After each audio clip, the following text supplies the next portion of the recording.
Welcome once again. आज हमारा जो सेशन है that is on cash book and audit. इससे पहले हम अभी तक 3 टॉपिक्स पे एमसीक्यूज डिस्कस कर चुके हैं। आज का जो हमारा टॉपिक है कैश बुक एंड ऑडिट, और अगर आपने FAA का सिलेबस देखा होगा उसमें क्लियरली मेंशन है cash book and financial audit. तो चलिए स्टार्ट करते हैं अपना सेशन।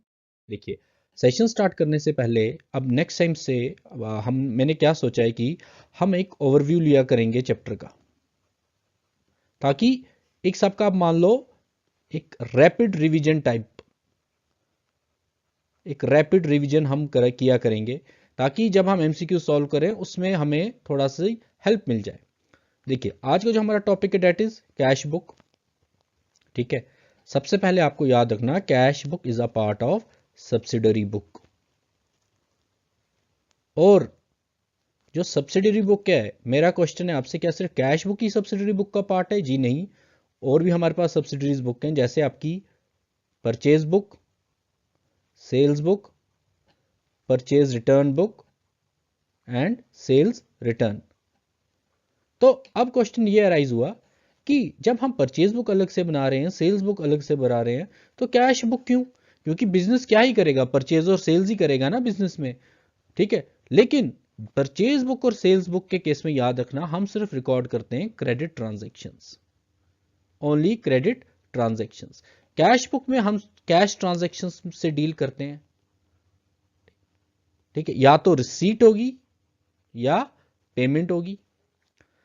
रिसिप्ट्स को हम शो करते हैं डेबिट साइड में, और पेमेंट्स को हम शो करते हैं क्रेडिट साइड में। ये पॉइंट याद रखिए। और क्या कैश बुक, जब भी हम सिर्फ कैश बुक प्रिपेयर करें, ठीक है, उसमें सिर्फ कैश का ही कॉलम हो, उससे कहते हैं हम सिंगल कॉलम। और सपोज करो आपका बिजनेस एक्सपैंड हुआ और आपने बैंक से सीसी लिमिट ली, ओवरड्राफ्ट लिमिट जिसे हम कहते हैं, ठीक है, उस केस में आप प्रिपेयर करोगे डबल कॉलम। उसमें देखो, एक बात याद रखना, जब हम कैश बुक बनाएंगे ना ऐसे, ठीक है, जो भी, अब इसमें ये कॉलम हमने ऐड कर दिया, डेट, ठीक है, पर्टिकुलर जो भी होंगे, ये कैश कॉलम, ये बैंक कॉलम।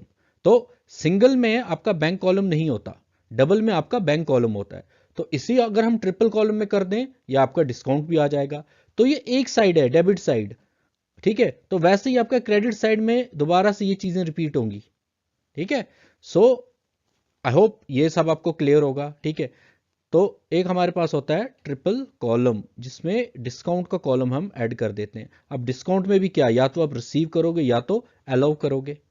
ठीक है, सो बस सिंपल सा आपने क्या याद रखना है, कैश बुक वो वाली बुक है जो सिर्फ कैश ट्रांजैक्शन से डील करती है। अब जैसे कुछ नॉन कैश ट्रांजैक्शन, जैसे डेप्रिसिएशन, ठीक है, अमोर्टाइजेशन, ठीक है, ये सब कुछ हम रिकॉर्ड नहीं करते किसमें, कैश बुक में। क्यों?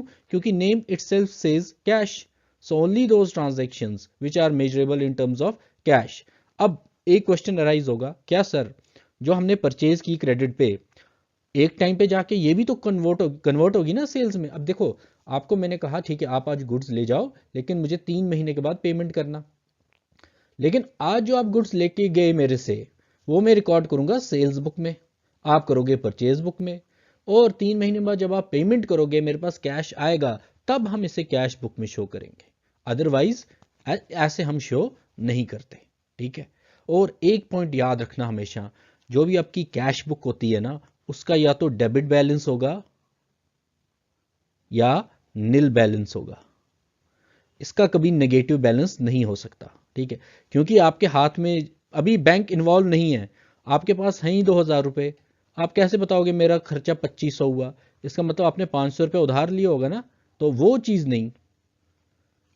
इसीलिए cash book with single column has positive और zero balance. There is no such case where you will have negative balance. ठीक है, चलिए स्टार्ट करते हैं।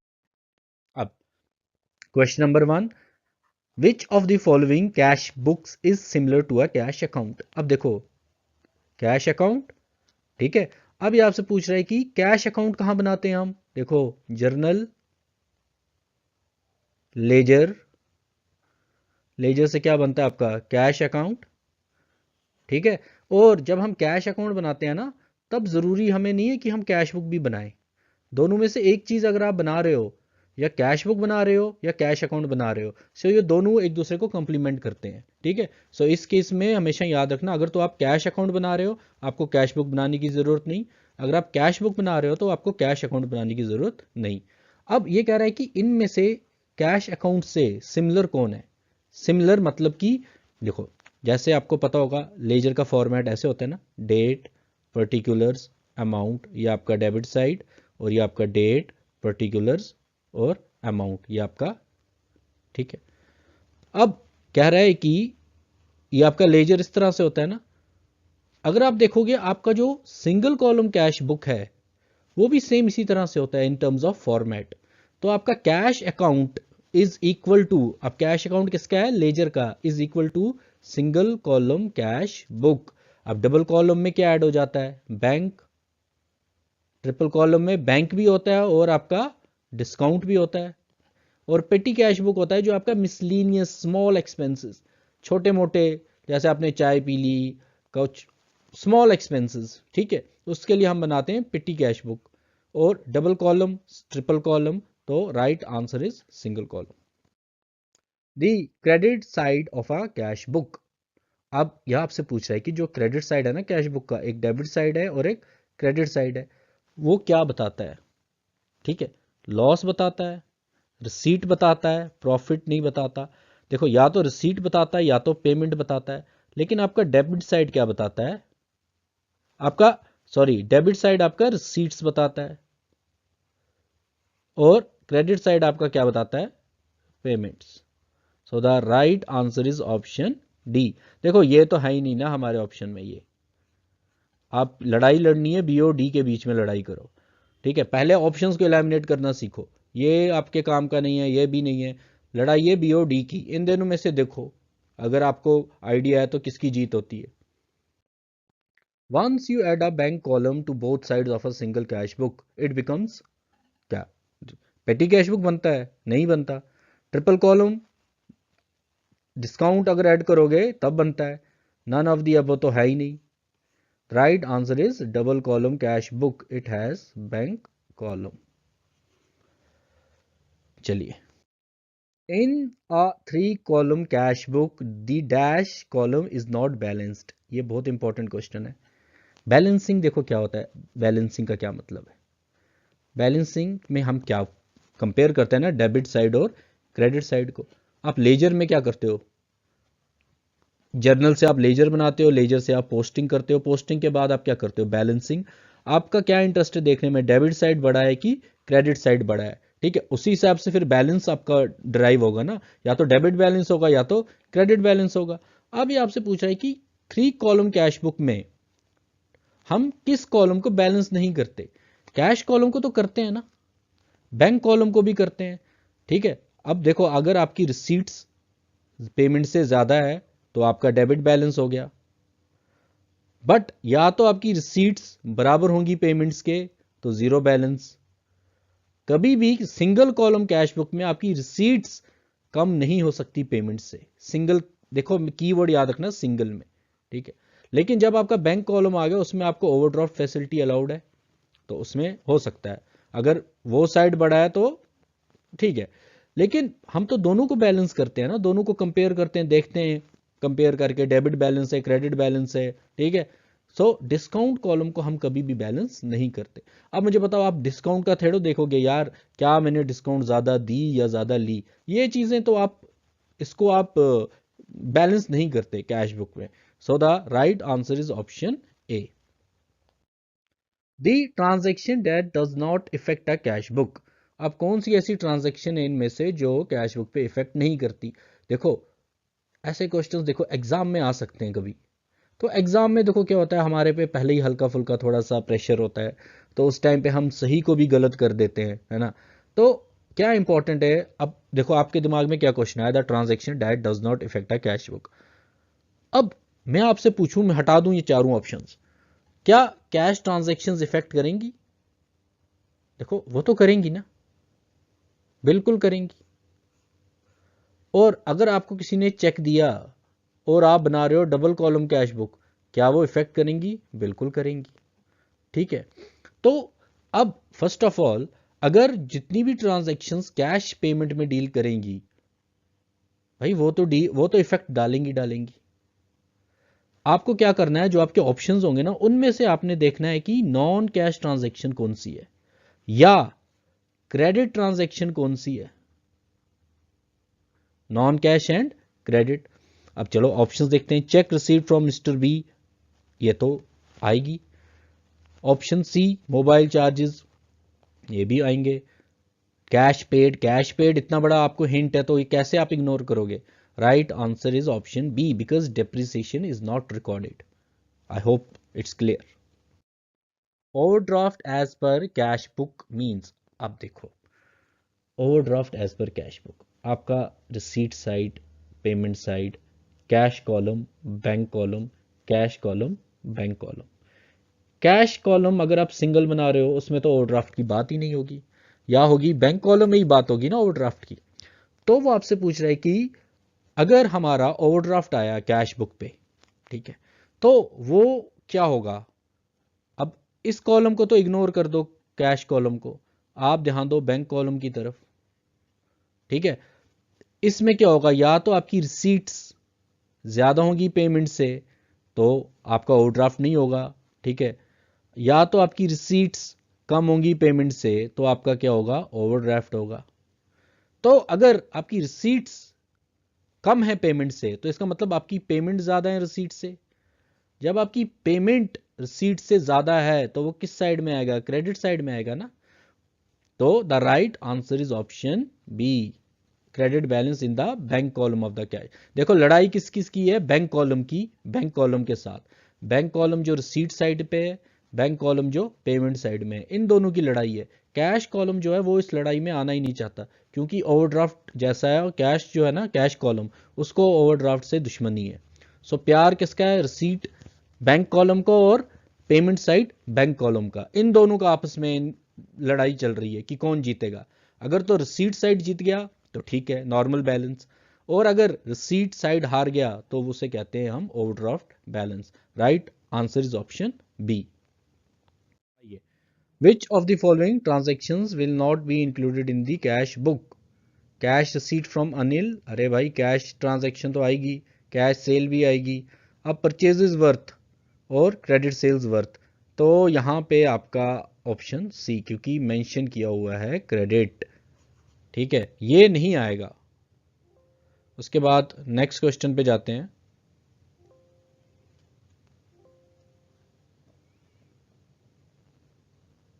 तो ये क्वेश्चन क्या कह रहा है हमसे, कॉन्ट्रा एंट्रीज। अब देखो एक एंट्री आई जिसका नाम है कॉन्ट्रा। बचपन में आपने शायद खेली होगी कॉन्ट्रा, वीडियो गेम होती थी कॉन्ट्रा, ठीक है। सो कॉन्ट्रा एंट्री क्या होती है, वो वाली एंट्री जिसका इफेक्ट आपकी कैश बुक पे भी हो और बैंक, देखो कैश बुक में जो आपका कैश है उसके ऊपर भी हो और जो आपका बैंक कॉलम है उसके ऊपर भी हो। मीन्स कि a transaction which has impact on both the sides, that is cash column of the cash book and bank column of the cash book। जैसे कि इसकी एग्जांपल आगे आएगी तब समझेंगे। सो कॉन्ट्रा एंट्रीज आप किस में रिकॉर्ड करोगे, देखो जब भी आपके पास सिंगल कॉलम है ना उसमें कॉन्ट्रा एंट्रीज तो आ ही नहीं सकती, क्योंकि कॉन्ट्रा एंट्रीज में कैश बुक, कैश बैलेंस और बैंक बैलेंस, कैश बुक का जो कैश बैलेंस है और बैंक बैलेंस है इनके बीच में है कनेक्शन। तो अब तो ये तो आप पहले ही इग्नोर कर दो, option A it cannot be the right answer. Option B पूछ रहा है cash book with discount and bank column, cash book with bank column, both B and C. अब मुझे एक बात बताओ, cash book with discount column is known as triple column cash book. अब जब ट्रिपल कॉलम कैश बुक है उसमें bank column तो होगा ही, cash book with bank column, ठीक है, ये तो है ही करेक्ट। तो देखो यहाँ पे थोड़ा मैंने इसको चेंज किया ऑप्शन बी में, ठीक है, ताकि साथ में एक डिस्काउंट मैंने ऐड कर दिया है ताकि बच्चा कंफ्यूज हो जाए। सो एग्जामिनर जरूरी नहीं कि सेम ऐसा ही कुछ करेगा, वो कुछ इससे हटके करेगा, बट मेंटली अलर्ट रहना is very important. Right answer is option D. Question number 9, office cash deposited into the bank is recorded in the cash book on.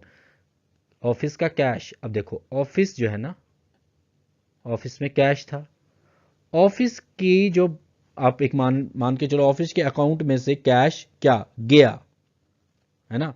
जब कैश गया वो किस किस में गया, ऑफिस के अकाउंट से निकल के बैंक के अकाउंट में। अब ऑफिस के अकाउंट नहीं, मतलब आपके ऑफिस के ड्रॉअर में कुछ कैश पड़ा था, आपने वो पैसा उठा के बैंक में डाल दिया, तो ये कौन सी एंट्री है, इट्स कॉन्ट्रा एंट्री। देखो एक जगह से गया लेकिन गया बैंक में, जब बैंक में गया तो इसे हम कहते हैं कॉन्ट्रा एंट्री। तो ये आपसे पूछा है कि जब आप office cash deposited into bank, या आप कैश बुक के किस साइड में रिकॉर्ड करोगे। देखो ये तो आपके डेबिट साइड में भी होगा और क्रेडिट साइड में भी, क्योंकि एक जगह से पेमेंट हो रही है, एक जगह पे क्या हो रही है, रिसीट हो रही है, ठीक है। तो इसे हम बोथ साइड में रिकॉर्ड करेंगे। Cash withdrawn from the bank for the owners personal use, क्या कहते हैं इसे, हम ड्राइंग्स कहते हैं ना। ये किस साइड में आएगा भाई, जब आपने ड्राइंग्स की, इसका मतलब आपने विड्रॉ किया। और तो एक साहब की ये बिजनेस के पॉइंट ऑफ व्यू से क्या पेमेंट है, तो पेमेंट आप किस साइड शो करोगे, क्रेडिट साइड करोगे ना। Drawings withdrawn cash is equivalent to payment on credit side. The right answer is option B. The cash book is meant for recording cash payment, cash receipts, all cash transactions. Petty expenses नहीं, petty expenses के लिए आपके पास क्या है, petty cash book। अब देखो cash payment जब करोगे कैश रिसीट्स भी होंगी, बोथ होंगे ना। Right answer is option C. Cash book and cash purchases are recorded in, अब मैंने आपको क्या बताया था, cash sale is recorded in sales book. Sales book is a part of subsidiary book. Sorry, that is credit sales, cash sales and cash purchase. Okay, थोड़ी तो आपसे पूछा है कि cash sales and cash purchase are, चलो ये भी concept discuss कर लेते हैं। देखो credit sales sales book, credit purchase purchase book. अब ये पूछा है कि cash sales and cash purchase are recorded in, देखो थोड़ा ट्रिकी है। सेल्स बुक परचेज बुक, अरे सेल्स बुक में तो क्रेडिट सेल्स होगी, परचेज बुक में क्रेडिट परचेज होगी। परचेज बुक कैश बुक, देखो एक जगह ठीक है एक जगह गलत है, ये भी नहीं। कैश बुक और sales book and cash book, right answer is option C. अरे कैश सेल्स और कैश परचेज दोनों कैश बुक में ही रिकॉर्ड होंगे ना। In the case of cash book the nature of the balance is not mentioned, मतलब कि cash book with single column में यहां पे लेके चल रहा हूं, ठीक है। आपको ये नहीं बताया, सिर्फ उसने लिख दिया बैलेंस। अब वो आपसे पूछ रहा है क्या ये क्रेडिट बैलेंस होगा, डेबिट बैलेंस होगा, ये क्या होगा। मैंने आपसे क्या कहा था कि कैश बुक में अगर हम कैश कॉलम को देखेंगे उसमें या तो आपका डेबिट बैलेंस रहेगा, क्यों, आपकी जो रिसीट्स हैं आप हमेशा जितना आपकी जेब में होगा उतना ही खर्च सकते हो ना, उससे ज़्यादा मैक्सिमम आप नहीं खर्च सकते, ठीक है। तो ये आपसे क्या पूछा है कि if the nature of balance, मैंने आपको बताया नहीं, मैंने आपसे कहा 300 रुपये। अब जब मैंने आपको हिंट दी नहीं कुछ, ये 300 रुपये कहाँ से हैं, तो but cash book with single column और कैश बुक की बात कर रहा हूँ, ठीक है। तो ये डेबिट बैलेंस मानोगे, क्रेडिट बैलेंस मानोगे, ओवरड्राफ्ट मानोगे। देखो ओवरड्राफ्ट की बात है ही नहीं, क्रेडिट बैलेंस मान नहीं सकते, हो ही नहीं सकता। आप क्या मानोगे इसे, debit balance. The minimum balance that a cash book can show, cash book, अब मिनिमम बैलेंस, मिनिमम बैलेंस मतलब कि सबसे कम, और मैं इसको अगर मैं पूछूं मैक्सिमम मिनिमम कितना हो सकता है, मतलब कि सबसे लोवेस्ट बैलेंस एक cash book with cash column कितना शो कर सकता है, मैक्सिमम कितना हो सकता है। क्या कभी नेगेटिव हो सकता है, नहीं हो सकता। Maximum minimum balance can be zero, बिल्कुल, एंड जीरो तो है ही। Right answer is option D. मैंने आपसे क्या कहा ना, कैश बुक में जब हम कैश कॉलम की बात करें, रिसीट्स और पेमेंट्स, आपकी रिसीट्स तीन, आपके पास दो केस होंगे, या तो आपकी रिसीट ज्यादा होगी पेमेंट से, या आपकी रिसीट बराबर होगी पेमेंट के। तो अगर आपकी रिसीट ज्यादा है पेमेंट से तो आप कहोगे डेबिट बैलेंस, अगर आपकी रिसीट बराबर है तो ठीक है, उस केस में आप क्या कहोगे, जीरो बैलेंस है ना, nil balance. That can be the maximum. So यही तो वो पूछ रहा है, ठीक है। ऐसे आपने समझना है इस क्वेश्चन को। अब थोड़ा ऑडिट की ओर आते हैं। देखो अभी हमने जो 14 क्वेश्चंस थे वो हमने कैश बुक के डिस्कस किए। अब हम कुछ जो नेक्स्ट 6 क्वेश्चंस है वो हम ऑडिट। अब देखो ऑडिट सिंपली क्या है, आपने एक बिजनेस जो है आपका, आप बिजनेस चला रहे हो, ठीक है, और गवर्नमेंट ने कुछ गाइडलाइंस दी हैं, ठीक है, जैसे आप अपना बिल्स वगैरह, आपके वोचर्स, ठीक है, तो आप क्या करते हो, आप कंपनी जो है आप खुद, अगर तो आप ठीक है आप अकाउंट्स बैकग्राउंड से हो तो ठीक है, लेकिन अगर आप अकाउंट्स बैकग्राउंड से नहीं हो और आपकी ऑर्गेनाइजेशन बहुत बड़ी है, तो आप चाहोगे ना टाइम टू टाइम मेरी कंपनी को ऑडिट हो। जब आपकी कंपनी को ऑडिट होगा तो कोई इंटरनल ऑडिट भी होता है, ठीक है, और आपका एक्सटर्नल ऑडिट भी होगा। तो ऑडिट कराने के लिए आप कुछ प्रोफेशनल्स को लाओगे ना, जिन्हें हम चार्टर्ड अकाउंटेंट ही कहेंगे, सीए कहेंगे जिन्हें, या जिसके पास रेलिवेंट एक्सपीरियंस होगा ऑडिट करने का, ठीक है। तो जो आप बाद में जो सीए आएंगे वो आपको क्या करेंगे, आपकी ऑर्गेनाइजेशन की बिल्स, वाउचर, सीट, पेमेंट, ये सब वेरीफाई करेंगे। वेरीफाई क्यों करेंगे, to rule out any embezzlement, fraud, ठीक है, आपकी कंपनी में कोई घोटाला हो रहा है, ये सब कुछ हो रहा है, इसे रूल आउट करने के लिए आप ये सब कराते हो। तो ये कह रहा है कि before the work of audit is commenced, auditor plans out the whole work of audit is called. अब देखो कह रहा है कि जब ऑडिट का प्रोग्राम, ऑडिट हम स्टार्ट करेंगे, तो एक प्रॉपर वे में जो भी हम उसकी प्लान्स पॉलिसीज उसको कैसे इंप्लीमेंट करना है, एक पूरा हम एक ब्लूप्रिंट उसका बनाएंगे ना। जो ब्लूप्रिंट बनाएंगे उस ब्लूप्रिंट का क्या नाम है, audit plan, audit note, audit risk, that is audit programme, ठीक है। The kind of audit is conducted generally between two audits। अब और फॉर एग्जांपल हमने एक फाइनेंशियल ईयर के बीच में, ठीक है, दो ऑडिट्स अगर कराए, उस ऑडिट के बीच में हम टाइम टू टाइम, या कभी आप समझो आप क्वार्टरली ऑडिट करा लिया, ठीक है, हाफ ईयरली ऑडिट करा लिया, ताकि जैसे हम क्या करते हैं कि स्टार्टिंग से प्रिपरेशन रखते हैं कि फाइनल जब ऑडिट हो उसमें आप हमेशा यही चाहोगे ना कि जो आपकी गलतियां हैं वो आपके इंटरनल ऑडिट में ही पता चल जाए, ठीक है। तो आप इंटरनल ऑडिट इसलिए कराते हो कि जब आपका कभी एक्सटर्नल या मेन ऑडिट हो उस टाइम पे आपके जो लूप होल्स हैं वो बाहर ना आए, ठीक है। वो बाहर ना आने का मतलब ये नहीं कि आप फ्रॉड कर रहे हो, इसका ये मतलब कि आप टाइमली एक्शन ले सको। इंटरनल ऑडिट से आप क्या करते हो, टाइमली एक्शन ले लेते हो कि हाँ कुछ गलत था उसे as soon as possible rectify कर देना, ठीक है।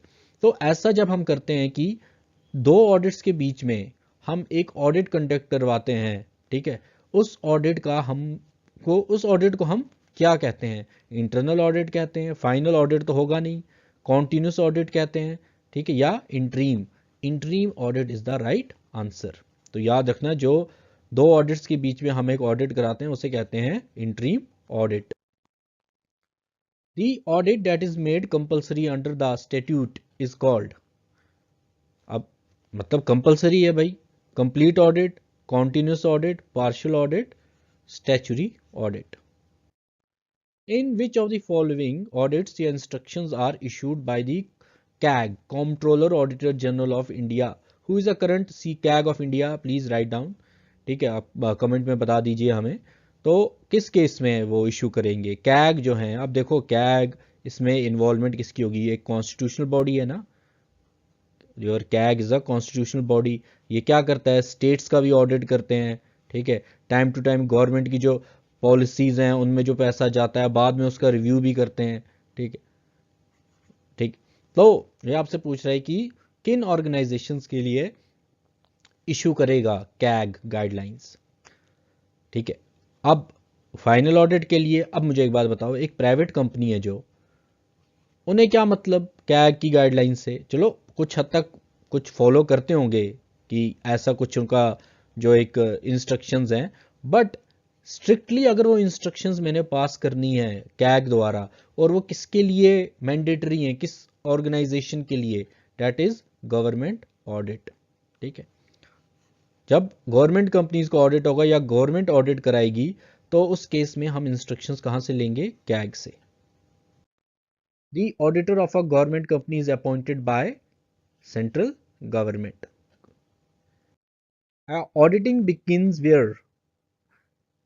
किस चीज के एंड होने पे ऑडिटिंग का बर्थ होता है? इसे अगर मैं सिंप्लीफाई करूं, ऑडिटिंग कहां से स्टार्ट होती है? जहां एक चीज एंड होती है। कौन सी वो चीज है जिसके एंड होने के बाद ऑडिटिंग स्टार्ट होती है? Selling, purchase, accounting. Right answer is option A. ठीक है, so thank you very much. I hope आपको ये सेशन पसंद आया होगा, एंड मिलते हैं फिर अगले नेक्स्ट सेशन में, जिसमें हम डिस्कस करेंगे बैंक रिकन्सिलिएशन स्टेटमेंट के कुछ एमसीक्यूज। ठीक है, thank you very much, stay blessed.